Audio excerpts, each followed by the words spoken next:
todos, bienvenidos a una nueva sesión de Estudiemos Juntos la Biblia. Hoy es un día muy especial porque terminamos con el libro de Malaquías, todo el Antiguo Testamento. Ha sido un recorrido maravilloso poder encontrar todas esas cosas maravillosas que nos da el Señor en su palabra, que nos deja ver, que nos permite conocer, que nos enseña y que sobre todo deja lecciones para que nosotros en nuestra vida tomemos la decisión de aceptarlo a Él y de que Él sea nuestro Rey y que sea el que guía cada paso que damos. Entonces hoy con el libro de Malaquías terminamos el Antiguo Testamento.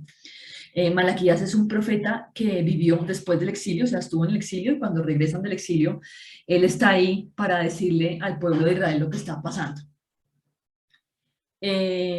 Malaquías, o sea, se suponía que volviendo el pueblo de Israel a su tierra, conociendo la ley mosaica, la ley de Moisés, conociendo lo que el Señor quería de ellos, que lo han repetido todos los profetas a lo largo de la historia de Israel, que lo dijo Moisés, que lo dijeron Elías, Eliseo, bueno, todos los profetas fueron diciendo eso, lo dijo Isaías, Jeremías, todos lo dijeron.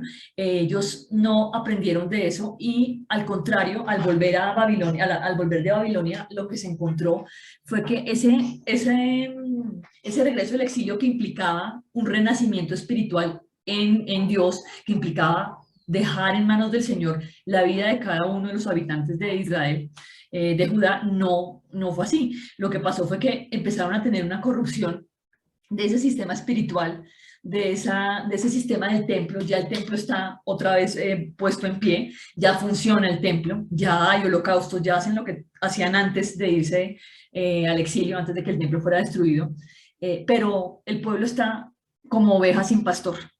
El clero, o sea, la gente del templo, los sacerdotes que se supone que tienen que guiar a ese pueblo, tienen que ser los pastores del pueblo y llevarlos en orden hacia lo que el Señor quiere, mostrarles la escritura, revelarles las cosas que el Señor quiere de cada uno. Lo que está pasando es que no es eso.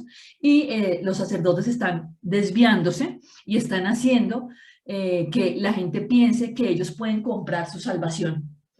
El clero se desplazó el foco espiritual que tenían que tener en Dios, lo desplaza hacia sí mismos. Entonces los sacerdotes se vuelven gente a la que hay que rendirle pleitesía, gente a la que hay que rendirle reverencia, porque son los que saben y los que pueden salvar al pueblo. Eso pasa actualmente en muchas religiones, inclusive en los cristianos pasa, en iglesias donde el pastor tiene tal grado de autoridad que el pastor es el que da los mandamientos para los cristianos. Entonces hay iglesias donde, por ejemplo, han decidido que las mujeres deben llevar una vestimenta especial, que no se puede comer cierta comida, o sea, se inventan cosas porque eso, el ser pastor les da ciertos beneficios con respecto a su comunidad.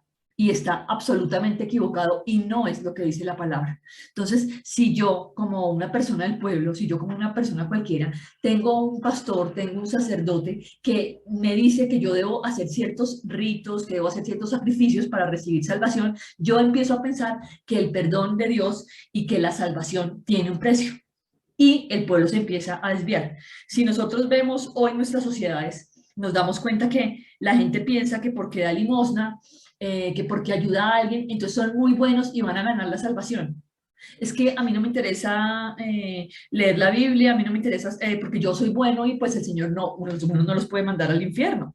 Eso es uno de los argumentos que mucha gente dice.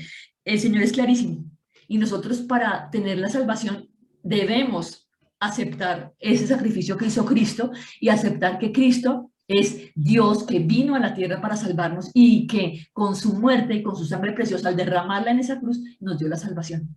Por gracia, no porque lo mereciéramos. No porque cuando yo hago una obra buena o cuando doy una limosna, el Señor diga, ay, usted es bueno, le va a poner un puntico. No, nosotros no tenemos aquí un tablero donde tengamos unos marcadores y nos den puntos por lo buenos que somos. No, el Señor quiere que nosotros seamos buenos y rectos porque lo amamos a Él, no porque estamos esperando que Él nos dé algo. Y Él no va a darnos nada de lo que no merezcamos. Entonces, cuando el clero está corrupto, cuando el clero está haciendo las cosas que no son, el pueblo se corrompe. Y si miramos nuestras sociedades, son sociedades que piensan que si van a la iglesia o si se persignan o si hacen buenas obras, dan limosna, se van a salvar y eso no funciona. Eso no funciona así. Lo segundo es que el clero, que en ese proceso de corrupción que está enfrentando, reciben dinero por esos servicios que prestan y obviamente siempre van a buscar la forma de ganar más. Hay una cosa que es súper cierta y es que entre una persona más tiene, más quiere.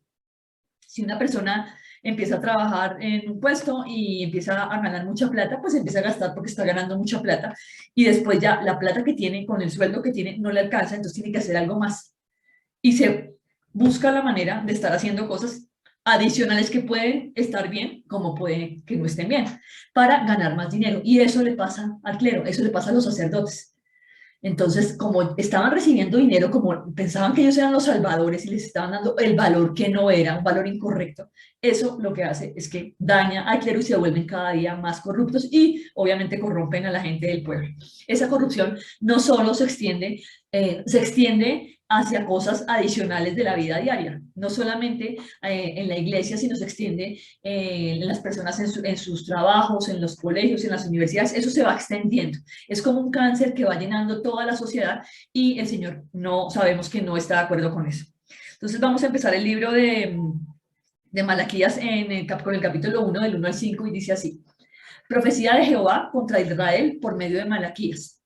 Yo os he amado, dice Jehová, y dijisteis, ¿en qué nos amaste? ¿No era Esaú hermano de Jacob? Dice Jehová. Y amé a Jacob y a Esaú aborrecí, y convertí sus montes en desolación, y abandoné su heredad por los chacales del desierto. Cuando Edom dijere, nos hemos empobrecido, pero volveremos a edificar lo arruinado, así ha dicho Jehová de los ejércitos. Ellos edificarán y yo destruiré, y les llamarán territorio de impiedad y pueblo contra el cual Jehová está indignado para siempre. Y vuestros ojos lo verán y diréis, sea Jehová engrandecido más allá de los límites de Israel. Entonces, el libro de Malaquías inicia con una pregunta que le está haciendo el pueblo de Israel, le está haciendo una pregunta a Dios. ¿Cómo así? O sea, ¿por qué dice usted, por qué va a decir que nos amó Jehová? ¿Por qué está diciendo eso si eso no es verdad? Y el Señor les hace recordar en la historia cómo él escogió a Jacob por encima de Saúl. ¿Y por qué hizo eso? Porque la soberanía de Dios es así. Y él decidió que Jacob era el escogido.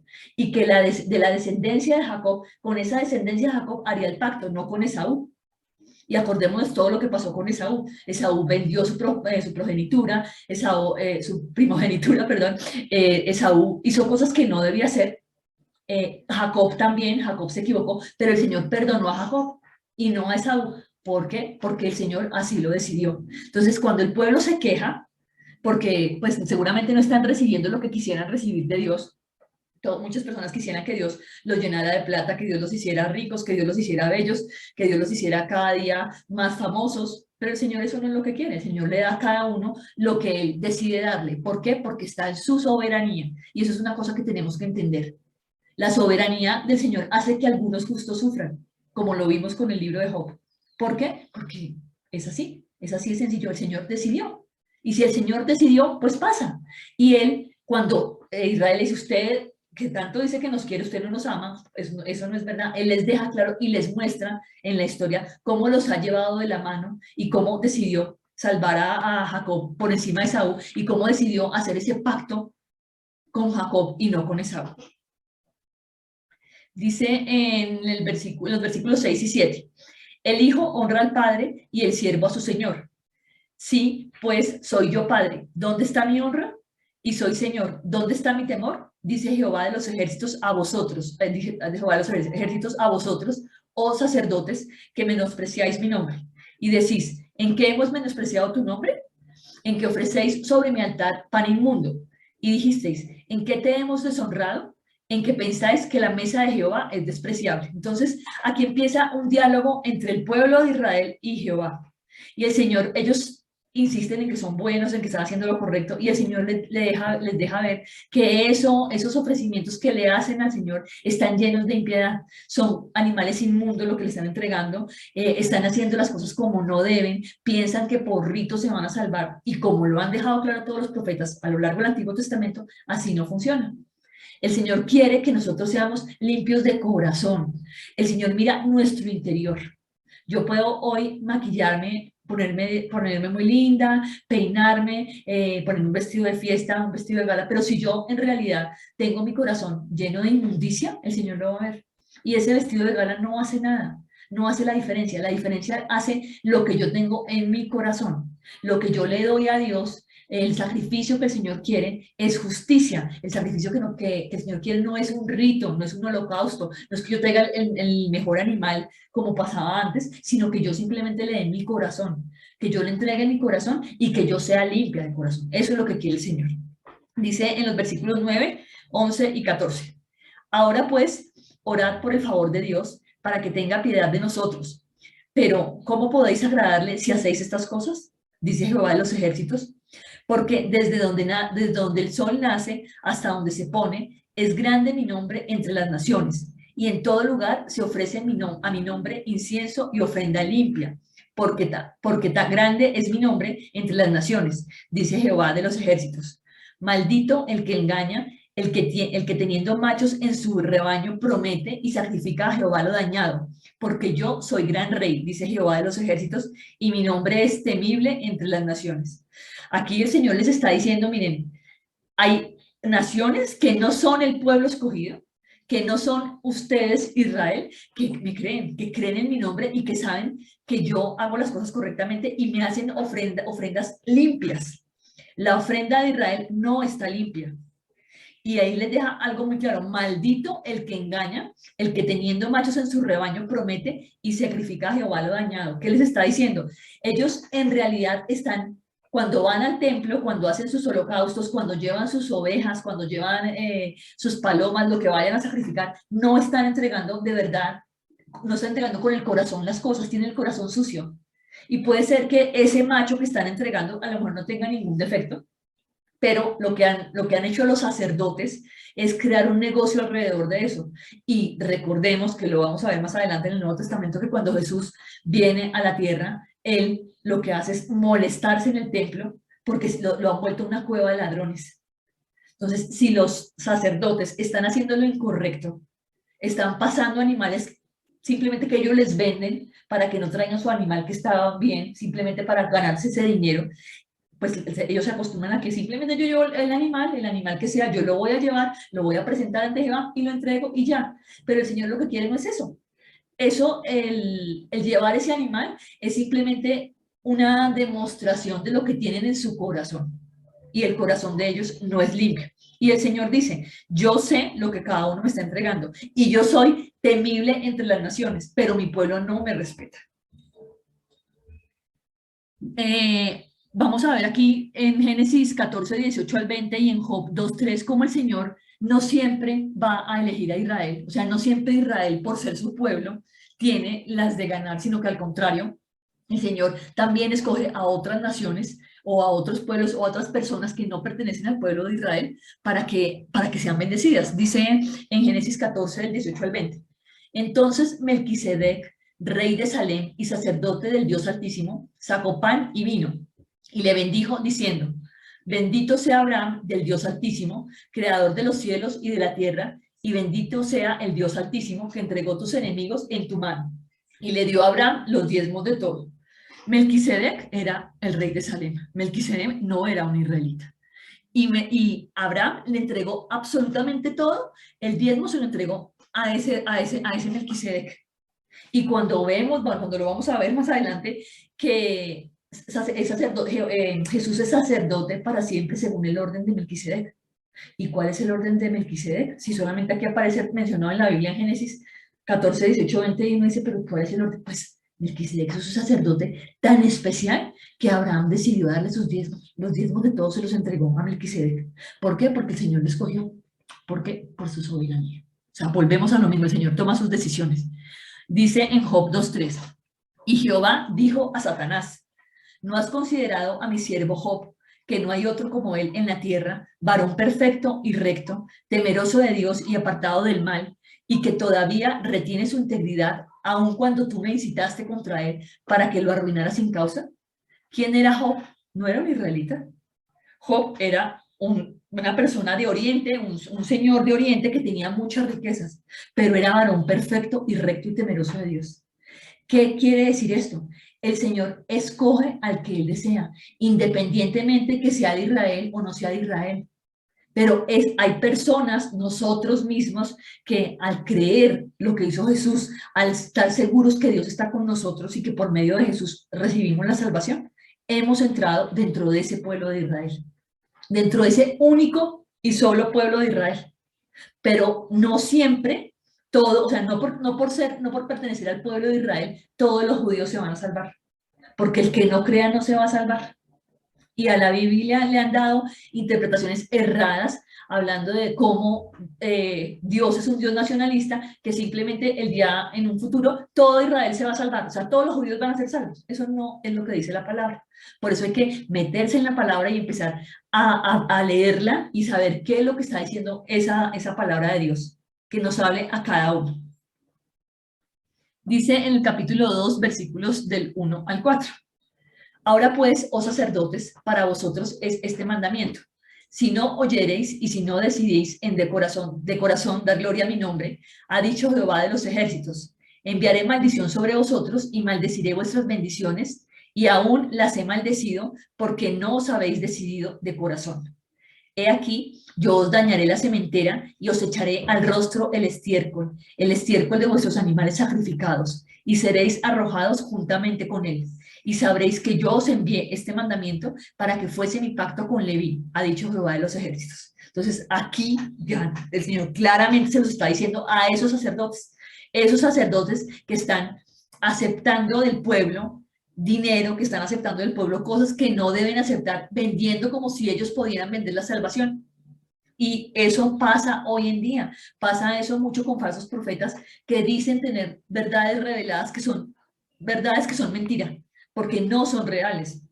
Personas, es tan aterrador ver cómo en una secta no siguen a Dios, o sea, se supone que ciertas sectas que están basadas en la Biblia se supone que siguen a Dios y al final lo que hacen es seguir a ese ser humano, a ese pastor lleno de errores, a ese pastor que hace cosas incorrectas, lo siguen como si fuera su Dios. Y eso no es lo que el Señor quiere. El Señor quiere que nosotros vayamos a Él. Hay unos sacerdotes en la tierra, hay personas que están para guiar al pueblo, pero esas personas están guiándolos de manera incorrecta. Entonces cogen la oveja que está fea, que tiene algún problema, el pajarito que tiene la ala rota, no les interesa. Están vendiendo cosas como si ellos pudieran dar la salvación. Y aquí el Señor les advierte que los va a echar en el estiércol, o sea, que el rostro de ellos los va a pasar así en el estiércol. Y ellos no obedecen. Dice en los versículos 7 al 10 y el 12, porque los labios del sacerdote han de guardar la sabiduría, y de su boca el pueblo buscará la ley, porque mensajero es Jehová, es de Jehová de los ejércitos. Mas vosotros os habéis apartado del camino, habéis hecho tropezar a muchos en la ley, habéis corrompido el pacto de Leví, dice Jehová de los ejércitos. Por tanto, yo también os he hecho viles y bajos ante todo el pueblo, así como vosotros no habéis guardado mis caminos, y en la ley hacéis acepción de personas. ¿No tenemos todos un mismo Padre? ¿No nos ha creado un mismo Dios? ¿Por qué, pues, nos portamos deslealmente el uno contra el otro, profanando el pacto de nuestros padres? Jehová cortará de las tiendas de Jacob al hombre que hiciere esto, al que vela y al que responde y al que ofrece ofrenda a Jehová de los ejércitos. El Señor está sobre todo el mundo. Y el Señor está viendo lo que hacen los sacerdotes. El Señor conoce lo que hay en ese corazón. Conoce que ellos están mostrándole una imagen, pero que ellos no van a la Biblia para mostrarles la verdadera ley de Dios. ¿Será que en todas las iglesias lo que se hace es leer la Biblia, leer una buena porción de la Biblia para explicarle a las personas lo que significa eso de la manera correcta? ¿O será que leen porciones pequeñas de la Biblia y las interpretan de la manera que quieren? O sea, el Señor aquí lo deja claro. Los sacerdotes están para guardar la sabiduría y de su boca el pueblo buscará la ley. La ley, ¿dónde está contenida? En la palabra. El Señor nos dio la posibilidad de tener su palabra, la Biblia. Si nosotros decidimos no leerla y aceptar ideologías de hombre, pues vamos a estar confundidos. Y es muy claro, en el Nuevo Testamento lo vamos a ver, cuando Lo que dice, por ejemplo, Pablo, es que los de Berea eran más sabios porque iban a revisar exactamente si lo que estaba diciendo Pablo era verdad o no era verdad y lo contrastaban con la Biblia. En este momento hay una ley, en este momento, en el tiempo de Malaquías, pues está la ley de Jehová, que está en rollos. Y el sacerdote, no todo el tiempo, no todo el mundo tenía la posibilidad, como la tenemos hoy en día nosotros, de tener la Biblia en el celular, por ejemplo, de tenerla siempre a la mano. Pero ellos, los sacerdotes, estaban para mostrarles esa ley de Dios, esa palabra de Dios, para leer esos rollos y para explicarlos, como lo hizo Jesús cuando fue al templo y cuando estuvo, cuando les hablaba, de manera que todos decían, pero este señor, ¿por qué sabe tanto? Pues obviamente, porque era Dios, pero bueno, pero eso es una cosa que miraremos en el Nuevo Testamento. Dice en los versículos 14 al 16, mas diréis, ¿por qué? Porque Jehová ha testiguado entre ti y la mujer de tu juventud, contra la cual has sido desleal, siendo ella tu compañera y la mujer de tu pacto. No hizo el uno habiendo en él abundancia de espíritu. ¿Y por qué uno? Porque buscaba una descendencia para Dios. Guardaos pues en vuestro espíritu y no seáis desleales para con la mujer de vuestra juventud, porque Jehová, Dios de Israel, ha dicho que él aborrece el repudio y al que cubre de iniquidad su vestido, dijo Jehová de los ejércitos. Guardaos pues en vuestro espíritu y no seáis desleales. ¿Qué está pasando acá? El Señor les está mostrando cómo el pueblo del que está regresando del exilio está dejando abandonadas a sus mujeres. A sus esposas oficiales las dejan abandonadas. ¿Por qué? Porque hay unas de otras naciones que son mejores.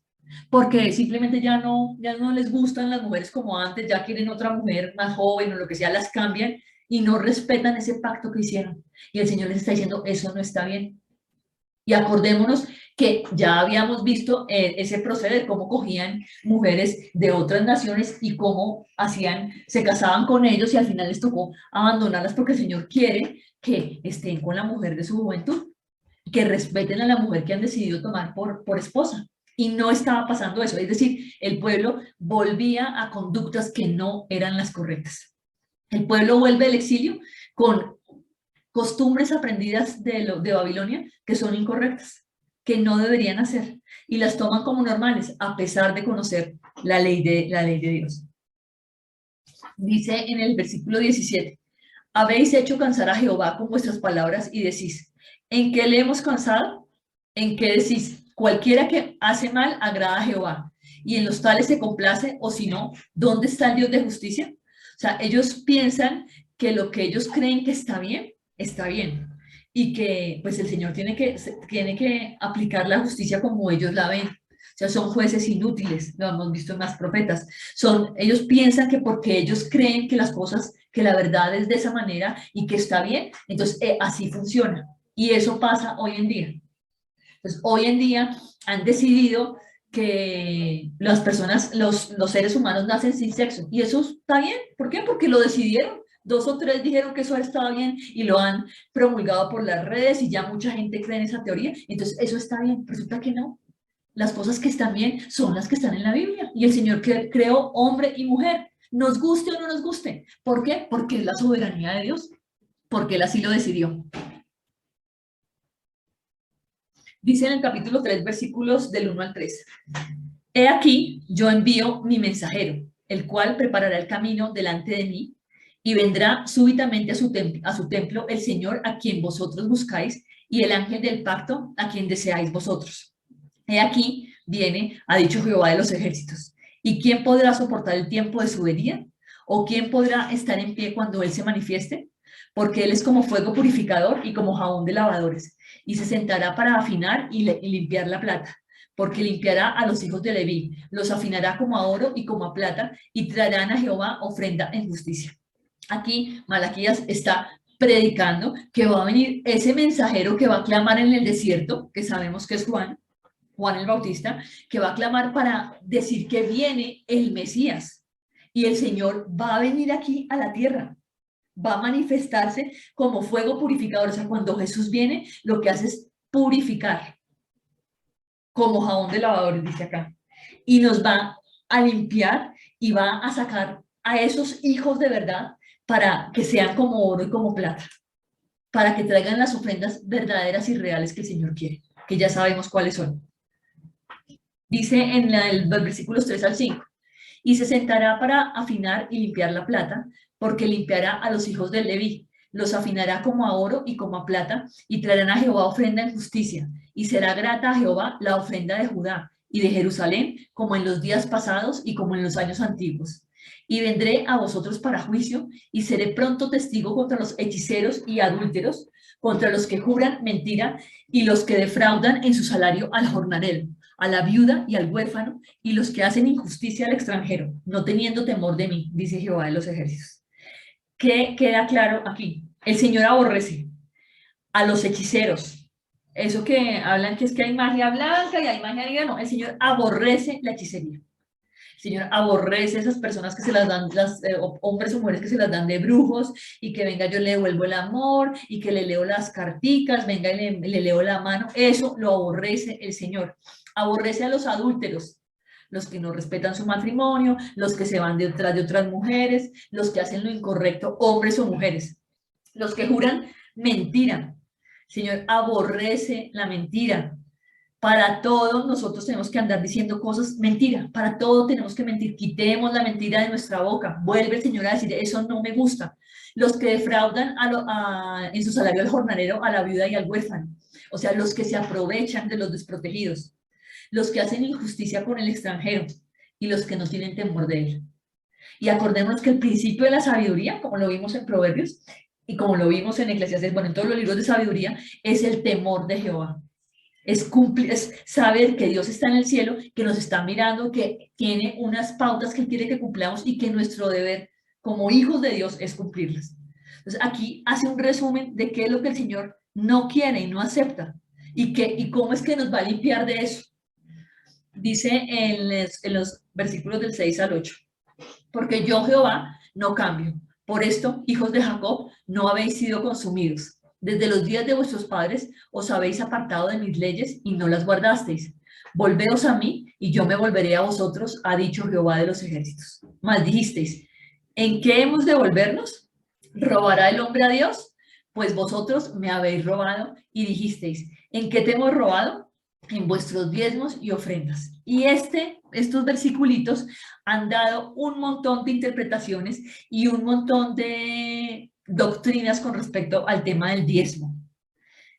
Yo aquí tengo unos versículos donde vamos a hablar un poquito sobre el diezmo, que ya lo habíamos realizado antes, pero el diezmo no es que uno aparte el 10% de su salario, no tiene nada que ver con salario. El diezmo tiene que ver es con el fruto de la tierra que se guardaba en sitios especiales para guardarlo. No tiene que ver con que yo dé el 10% de mi salario. Y muchas iglesias cristianas han decidido imponer el diezmo.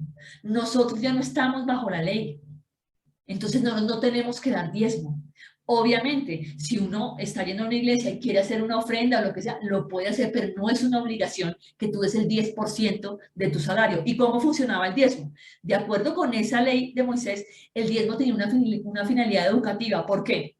Porque enseñaban al que comía del diezmo, o sea, los primeros 3 años, las personas comían, las familias comían de eso que habían plantado.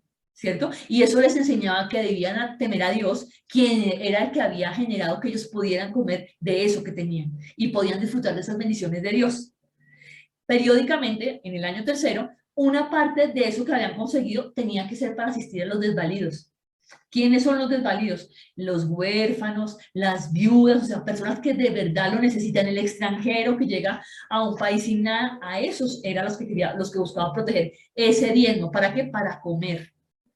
Y además enseñaba que tenían también que contribuir a esos encargados del sistema sacrificial, a esos sacerdotes que estaban haciendo los holocaustos, que trabajaban en el templo, también ellos les tenían que dejar una parte de ese diezmo para ellos.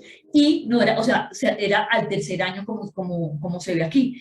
Que se inventen ahora que es que toca dar el diezmo y que si tú no haces el diezmo, entonces, mejor dicho, estás haciendo un pecado. Eso no es verdad. En Romanos 3, 19 al 20 dice lo siguiente. Pero sabemos que todo lo que la ley dice, lo dice a los que están bajo la ley, para que toda boca se cierre y todo el mundo quede bajo el juicio de Dios, ya que por las obras de la ley ningún ser humano será justificado delante de él, porque por medio de la ley es el conocimiento del pecado. Nosotros ya no estamos bajo la ley.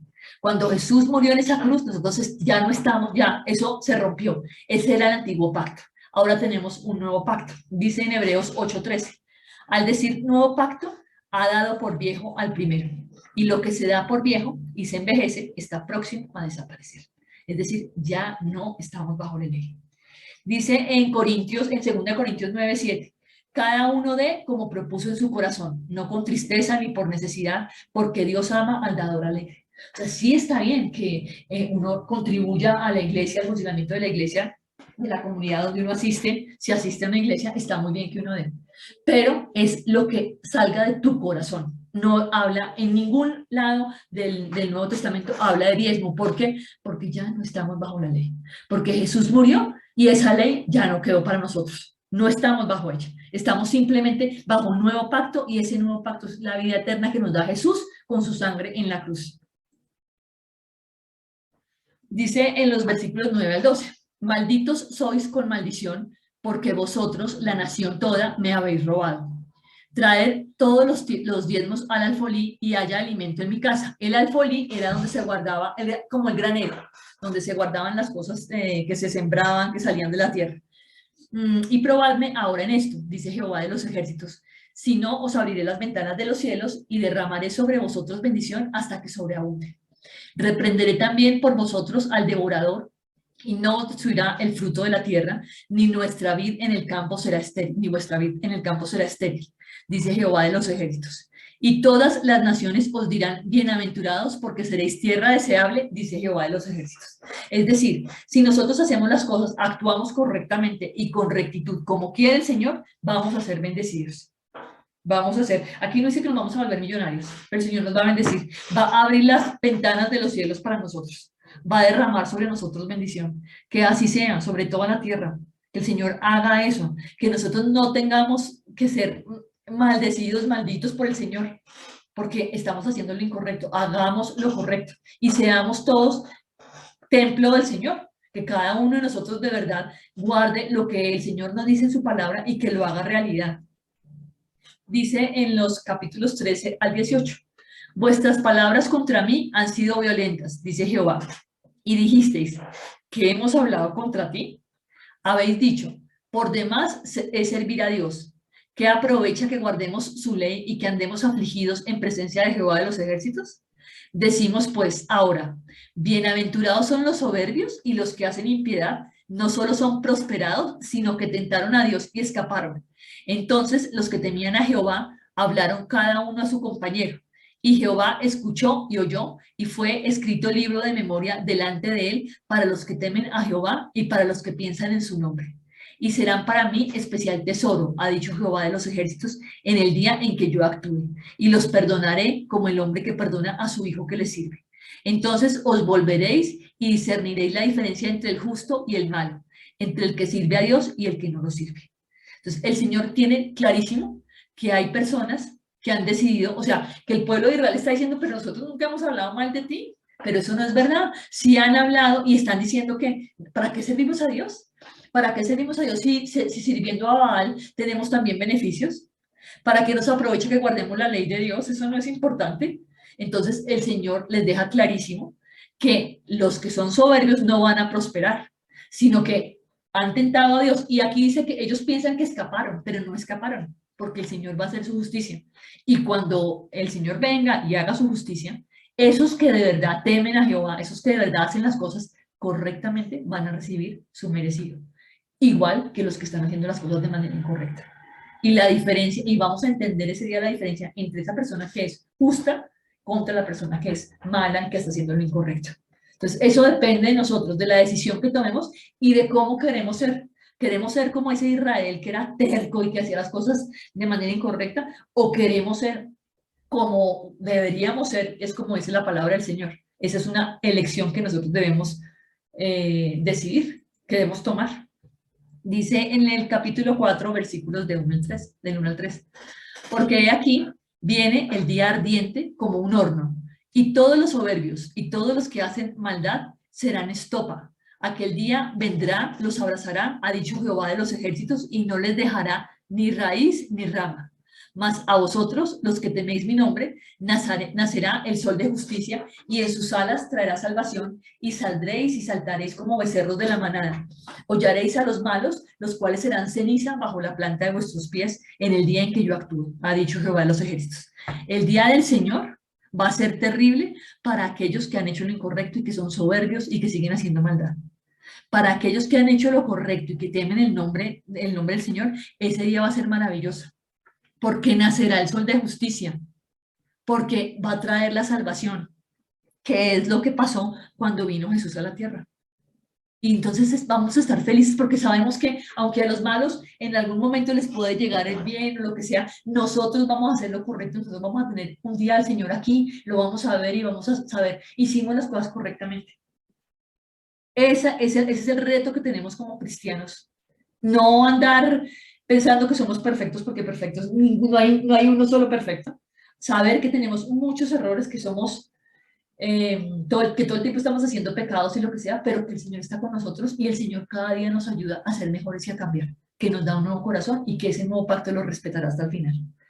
Dice, acordados de la ley de Moisés, mi siervo, al cual encargué en Horeb ordenanzas y leyes para todo Israel. He aquí, yo os envío el profeta Elías antes que venga el día de Jehová grande y terrible. Él hará volver el corazón de los padres hacia los hijos y el corazón de los hijos hacia los padres. No sea que yo venga y hiera la tierra con maldición. Entonces, el Señor siempre nos manda a sus profetas para que nos digan qué es lo que Él quiere de nosotros. Y a nosotros nos dejó el regalo hermoso que es su palabra, que podemos ir a consultar cada vez que queramos. Y el Señor va a hacer que nosotros tengamos ese corazón que Él nos dio, que es un nuevo corazón conectado con Él, conectado con su Espíritu Santo, conectado con Jesús, y que vivamos con Él, con ellos como nuestro simiente, o sea, con Dios que es uno, el Padre, el Hijo y el Espíritu Santo, que vivamos nosotros conectados en conexión perpetua y que tengamos esa salvación maravillosa que vino a darnos Jesús. Entonces, ¿qué cosas podemos ver como el resumen de este libro y pues del cierre del Antiguo Testamento? Nadie, absolutamente nadie puede obtener la salvación por sus medios. No hay ninguna obra, no hay algo que yo pueda hacer. Puedo salvar a 1000 personas de morirse. Eso no me da la salvación. La salvación, el único que da la salvación es Jesús con su muerte. Al morir en esa cruz nos dio la salvación. ¿Por nuestros méritos? No, porque somos impuros, porque somos inmundos, porque no merecemos nada. Pero Él nos ama.